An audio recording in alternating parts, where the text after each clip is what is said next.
Hello everyone, Jatin this side from gladtutor.com, and today we are going to talk about joint stock company. So this is the part 3 of our business organization series.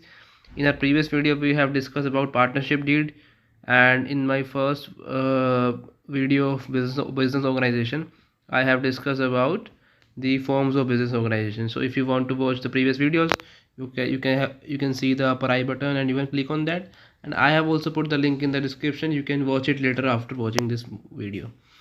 So in this video we will be discussing about the concept of joint stock company, the characteristics, types of joint stock companies, formation of the company, joint stock company. So without wasting so much time, let's get started. So firstly we will start with the overview of joint stock company. तो जो joint stock company होता क्या है, पहले हम उसके बारे में बात करेंगे. और joint stock company is a form of organization where investors और shareholders with a common purpose pool their funds to form a company. So joint stock company क्या होता है? एक ऑर्गेनाइजेशन होती है जहाँ पे इन्वेस्टर और शेयर होल्डर सारे एक कॉमन पर्पस के लिए अपना पैसा डालते हैं. ये कंपनी एक तरह से लार्ज कॉर्पोरेशन के लिए होती है जहाँ पे कैपिटल की बहुत ज़्यादा रिक्वायरमेंट होती है, जो एक सिंगल पर्सन के कैपेसिटी से बाहर होती है. तो इसमें जॉइंट स्टॉक कंपनी में हर मेंबर का एक शेयर डिफाइंड होता है और उसी के हिसाब से उनको शेयर दिया जाता है. और ये शेयर बहुत ट्रांसफरेबल होते हैं क्योंकि ये रजिस्टर्ड स्टॉक एक्सचेंज में होते हैं. बट प्राइवेट लिमिटेड कंपनीज में ऐसा नहीं होता. आपके बिना एग्रीमेंट और आपके एग्रीमेंट के बिना वो ट्रांसफ़र नहीं हो सकते. So and it only limited to the family members in private company. So this is all about the overview of joint stock company. Now comes to the features of joint stock company. So joint stock companies are defined in the Companies Act as an artificial person having a separate legal identity. So the first characteristic of joint stock company is artificial person. So as mentioned that joint stock company is in the nature of artificial person that is created in the eyes of law. So जो joint stock company होती है ये अपना separate name और एक company seal use करती है as a signature. So it is a legal entity that can enter in to the contract with the third party and such contracts are legally binding with the when you are authorized with the by the board using the company seal. So it is very important कि आप अपनी company को register कराओ as per the provisions of companies act 1956. Otherwise अगर आप वो नहीं करवाते तो company can't come in to the existence. The next characteristic of joint stock company is limited liability. So the shareholders of the joint stock companies have limited liability. It is limited to the extent of the share. तो उसके बाद जो भी उनका बहुत ही limited liability होती है. उसके बाद अगर कुछ भी है तो वो उसके लिए वो लाइबल नहीं है. Third one is the perpetual existence. Joint stock company is perpetual in existent. कभी भी वो रुक नहीं सकती. This implies that the only way for a joint stock company can be cease to an existent by a function of law. कभी भी वो रुक नहीं सकती कंपनी. किसी की डेथ हो जाए, पार्टनर की, कोई इंसॉल्वेंट हो जाए, ट्रांसफ़र कर दे कोई शेयर, कंपनी परपेचुअल है, वो चलती रहेगी. Transferability. The ownership of transferability is divided into defined share. और उनके जो ओनर होते हैं वो एक प्री कंडीशन उनके ओनर बन जाते हैं. तो so the share of the public company can be easily transferred to any person. But private companies में ऐसा नहीं होता है. पहले उनकी परमिशन और एग्रीमेंट लेना होता है. Number of members. So the provisions of companies act defined the number of person needed to start a public company और a private company. In a public company the minimum member can be 7 and maximum can be there is no restriction. But private company में क्या होता है? Minimum 2 होते हैं और maximum 50. ये बहुत पुराना लो है, बट आजकल जो है मैक्सिमम प्राइवेट में भी बहुत कितने मर्जी हो सकते हैं. लाइक एक लिमिटेड नंबर है but 50 is a very less number. Common seal. A joint stock company is an artificial person. तो डे टू डे फंक्शन जो होते हैं वो बोर्ड ऑफ डायरेक्टर्स मैनेज करते हैं. ऑल द डिसीजन जो बोर्ड लेता है वो एक ऑथराइज कंपनी सील से होते हैं, जो जिसमें कंपनी का नाम लिखा होता है और सिग्नेचर होता है. So that is known as a common seal. And the last but not the least characteristic of a joint stock company is the separate management and ownership. So an important feature of a joint stock company is the clear distinction between the ownership and the management of a company. So the जो owners होते हैं वो बहुत बड़े level पे होते हैं. उनको कुछ लिमिटेड शेयर्स दिए जाते हैं, तो which makes it very difficult for them कि जो सारा हैंडल कर सके डेली अफेयर्स को. Hence these functions are delegated to competent managerial personnel who act as the representative of owners, जो सारा उनका डे टू डे संभालते हैं काम. So this is all about the characteristic of joint stock company. So now come to the advantages of joint stock company. So the first advantage is the benefit of large capital. So the top companies in the world are the companies like that have huge capital requirements, right, and a dynamic business model. So these businesses can raise a required capital easily through the public funds, और वो जो उनको investor से मिलते हैं, तो ये benefit होता है. जॉइंट स्टॉक कंपनी को। Economies of scale, another important benefit for joint stock companies that the scale of operations. Such large scale companies operations reduce the overall cost of the company, और उनको help करता है कि वो अपने resources को utilise करें। Stable existence of the company, a joint stock company has a separate legal entity and a perpetual existent. तो उससे उनको एक पब्लिक की आइज में एक स्टेबिलिटी दिखती है, तो इससे क्या होता है, बेटर अपॉर्चुनिटी कंपनी के लिए क्रिएट होती है, जिससे उनकी कंटिन्यूअल ग्रोथ फ्यूचर में बूस्ट होती है। Tax benefit, corporate tax is the one of the main pillars of this taxation system. The income tax act provides many benefits, जिससे क्या होता है, टैक्स लाइबिलिटी कम होती है और बहुत सारे इंसेंटिव्स भी देते हैं वो, in form of reduction, exemptions. Increase investment in business, joint stock companies are regulated by the provisions of the companies act. The management of this companies held accountable for any wrong doings और मिसप्रेजेंटेशन।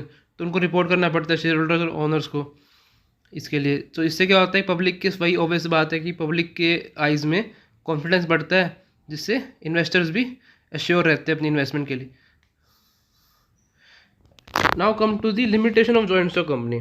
Lack of secrecy, कोई भी secrecy नहीं होती है, companies को सारा records transaction का दिखाना पड़ता है इंटरनल एक्सटर्नल ऑडिटर्स को, तो जिससे वो अपने कोई भी सीक्रेट वो रख नहीं सकते। Excessive legality in the formation of company, जो जॉइंट स्टॉक कंपनी को जब इनकॉर्पोरेट करते हैं तो इनका पैसे ऑब्वियसली सबकी, कोई भी आप कंपनी इनकॉर्पोरेट कर रहे हो तो रजिस्ट्रेशन और इनकॉर्पोरेशन मैंडेटरी होता है। तो इससे क्या होता है, बहुत एक्सटेंसिव लीगल कंप्लायंसेस होते हैं जो प्रमोटर्स को, मैनेजमेंट को फॉलो करने पड़ते हैं। Apart from the initial stage, it is also required to follow the set of guidelines कि उनको किस तरह से फाइनेंशियल स्टेटमेंट्स रिपोर्ट प्रिपेयर करने हैं और रिपोर्ट करने हैं। Lack of interest in the part of share holders, share holders जो कंपनी के होते हैं वो रिस्पॉन्सिबल नहीं होते मैनेजमेंट के लिए, but they are the owners. Their limited liability is limited to the extent of the unpaid amount. So most share holders are only concern about their dividend income and capital gain. Hence जो lack of interest होता है share holder का, उससे क्या होता है, management थोड़ा सा लेस इंटरेस्टेड हो जाती है in their duties. Excessive government control, joint stock companies में एक लॉट ऑफ कैपिटल की रिक्वायरमेंट होती है, तो इन्वेस्टमेंट एक इंडिविजुअल शेयर होल्डर से भी बहुत आता है, राइट। तो इससे क्या होता है, एक्सेसिव गवर्नमेंट कंट्रोल होता है और बहुत सारे रूल्स एंड रेगुलेशन लगाती है गवर्नमेंट, ताकि पैसा जो ओनर्स का है, इन्वेस्टर्स का, वो सेफ रहे।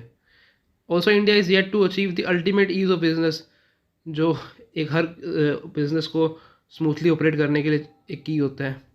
सो they are many bureaucratic hurdles and legal compliances। Delay decision making, joint stock companies जो होती है उसके मैनेजमेंट जो है वो इनके सबके, they are all for the purposes like mere representative of the owners of the company. Therefore any major decision जो भी होता है, it can be taken only after following the due approvals in the board meeting और the AGM, जिससे क्या होता है, बहुत डिले हो जाता है डिसीजन मेकिंग में।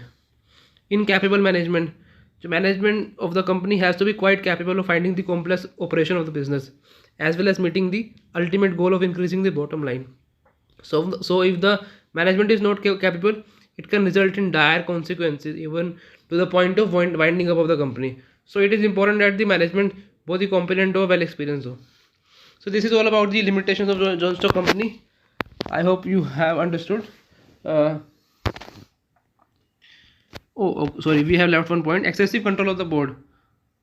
So इससे क्या होता है, जो बोर्ड ऑफ डायरेक्टर्स जो कंपनी के होते हैं वो डेली फंक्शंस के लिए रिस्पॉन्सिबल होते हैं कि प्रॉफिटेबिलिटी कितना है। So the companies has conferred many powers in the hands of board which में lead to the misuse to satisfy their personal goals. So moreover जो लैक ऑफ इंटरेस्ट होता है शेयर होल्डर्स का, उससे एक थोड़ा सा इशू हो जाती है, जिससे बोर्ड को एक्सेसिव कंट्रोल करना पड़ता है। So this is all about the limitations. Now come to the types of joint stock company. So basically there are two major criteria on which the joint stock companies has classified. First is the basis, sorry, not two, there are around four criteria. First is the based on incorporation. In incorporation, first is the registered company. Any corporation incorporated under the Companies Act is called a registered company. Next is a chartered company. It is incorporated under the royal charter duly signed by the king of state where it is formed. तो इसमें कुछ special privileges मिलते हैं executing जो करता है operations को, East India Company इसका एग्जांपल था बहुत बड़ा।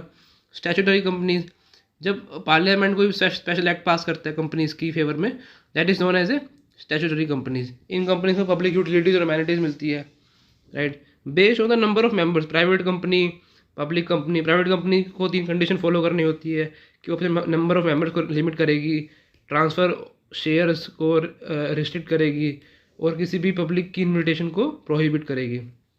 पब्लिक कंपनी में कोई लिमिट नहीं होती, share holders are free to purchase and sale company share. In addition, these companies can issue also share and debentures to the public. Based on the liability, there are 3 types of companies on the basis of liability: unlimited liability, limited liability, company limited by guarantee. So in unlimited liability, in such a company, shareholders liabilities extend to personal property and assets. और limited liability में क्या होता है, this is the most common business ownership model. इसमें जो value of shares होते हैं उन्हीं में लिमिटेड होती है। कंपनी लिमिटेड बाय गारंटी, तो इसमें क्या होता है, शेयर होल्डर्स को एक फिक्स अमाउंट देना पड़ता है लिक्विडेशन के लिए। वो स्पेसिफिक अमाउंट उनके मेमोरेंडम ऑफ एसोसिएशन में मेंशन होता है। बेस्ड ऑन ओनरशिप में 2 तरह की कंपनी होती है। गवर्नमेंट कंपनी, जिसमें गवर्नमेंट कंपनी वो कंपनी होती है जिसके पास 51% से कम शेयर होते हैं, राइट। सो वो गवर्नमेंट कंपनी होती है। और नॉन गवर्नमेंट कंपनी वो होती है जहाँ पे मेजोरिटी ऑफ स्टेक्स प्राइवेट के पास होता है, प्राइवेट इंडिविजुअल्स के पास होते हैं, इंस्टीट्यूशन के पास होता है। Now come to the formation of joint stock company.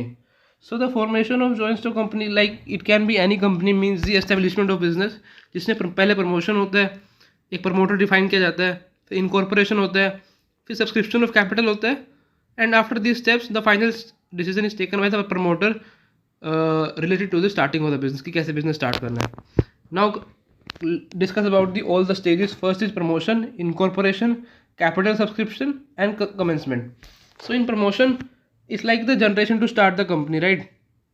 तो ये प्रोसेस होता है जिसमें हम एक अपना प्रमोटर को डिफाइन करते हैं जो सारा का सारा ये एक्टिविटीज़ प्रमोशन की परफॉर्म करता है। It can be a group of persons, individual और इंस्टीट्यूशन ऑल्सो। तो क्या क्या फंक्शन होते हैं प्रमोटर के।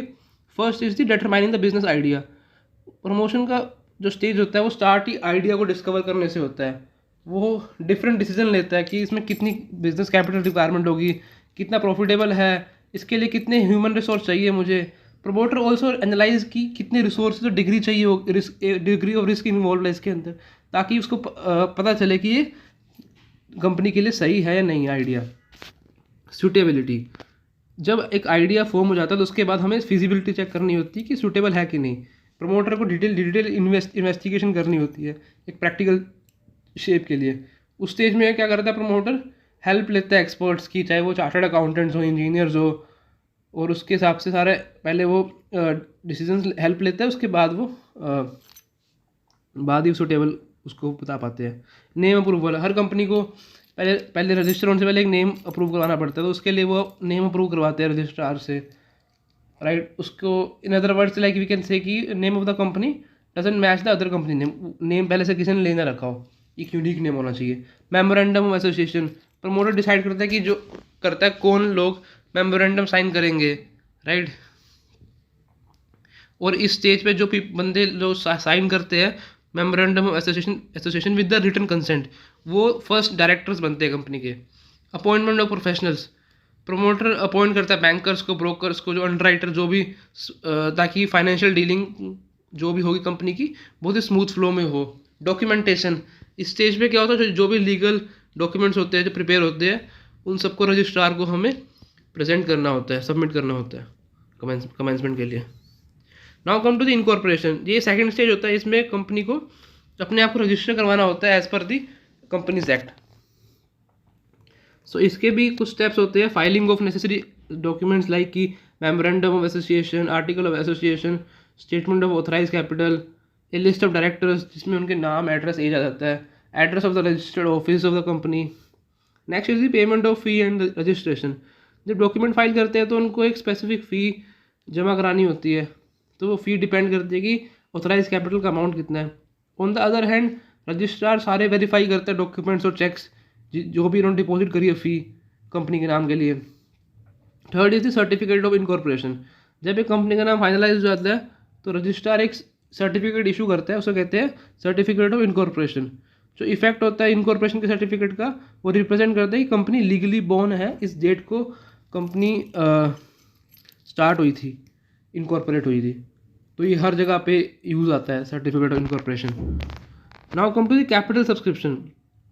इस स्टेज में क्या होता है, इनको एक तरह टास्क होता है कि इनको अपनी जितनी भी रिक्वायर्ड कैपिटल थी उसको उसके लिए होता है। एक पब्लिक प्राइवेट कंपनीज में इतना इशू नहीं होता, after just getting the incorporation certificate वो कंपनी स्टार्ट कर सकते हैं। पर पब्लिक कंपनीज को कुछ एक्टिविटीज़ करनी होती है। जो first activity is like approval from SEBI, security exchange board of India, एक रेगुलेटरी बॉडी है जो सारी एक्टिविटीज़ देखती है कैपिटल मार्केट के लिए। तो जो भी पब्लिक कंपनी आती है तो सारा उनका पहले उनको सारी इन्फॉर्मेशन सबमिट करवानी पड़ती है सेबी को, वो उससे कुछ भी छुपा नहीं सकते, अदरवाइज उनका जो रजिस्ट्रेशन होता है वो कैंसिल हो जाता है।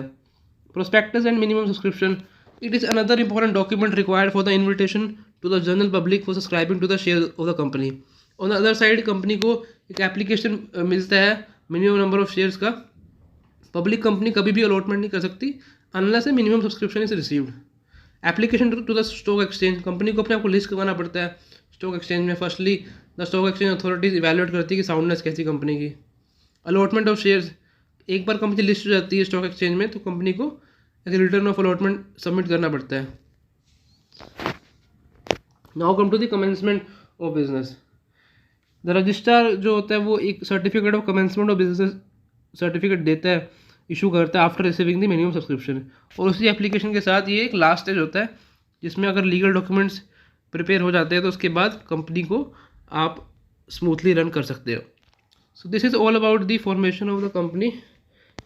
So we have discussed about the joint stock company meaning, characteristics, advantages, disadvantages, and the types of the joint stock companies, and also the formation.